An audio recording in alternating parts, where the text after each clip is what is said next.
Hello! Do you want to look younger when you are in your 40s or 50s? I am not an expert here, but I am always mistakenly 10 to 15 years younger than my age.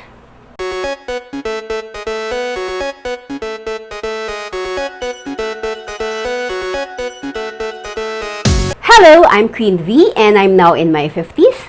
And in today's video, I'll be sharing with you my practical skincare routine that worked for me and that might also work for you. And promise, this won't break the bank. So if you are in your 20s or maybe 30s, you might find this video useful. But before letting you know my tips, I hope you can consider subscribing to my channel. I normally post videos about beauty, fitness, and practical tips. So now, let me go to my 5 tips. Number 1, always make your face clean. I did not come from a wealthy family, so I cannot afford expensive toners or cleansers. So I can only afford Eskinol. Kala mo ang sosyal.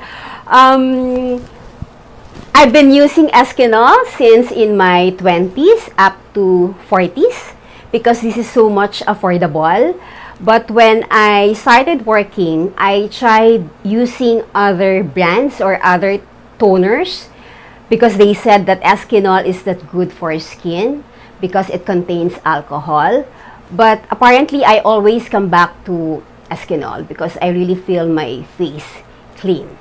So I use this up to I'm 48 years old, and then after that, I tried using Pond's Cold Cream. I got this advice from my mom, who is now 80 years old, but she still look great. My second tip is always use moisturizer day and night. Again, you don't need to buy expensive cream, so buy only within your budget. What is important is it doesn't cause any skin irritation or breakouts. When I was in my 20s and 30s, I did the trial and error to see what brands works for me. Sometimes I buy high-end or low-end, so depending on my budget.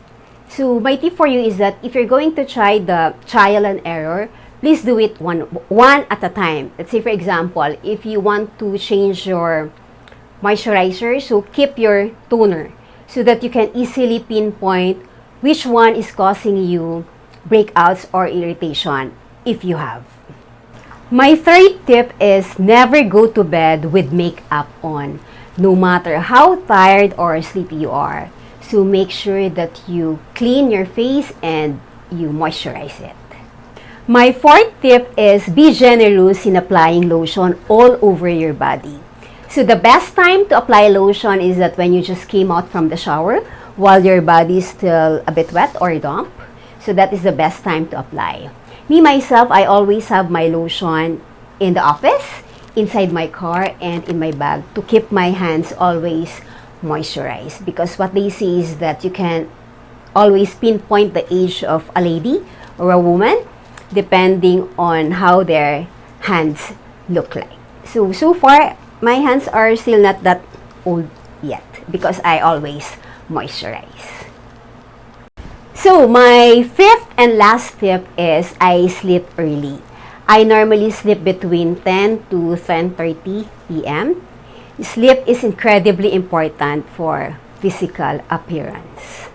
A good night's sleep is the ultimate pampering for your skin, so beauty sleep is real. So, those are my 5 tips. I just hope that you find this video useful so you can still keep yourself look attractive and gorgeous even in your 50s when you are going to take good care of yourself. Till again, this is Queen V saying, be amazing in your 50s. Thanks for watching. Bye!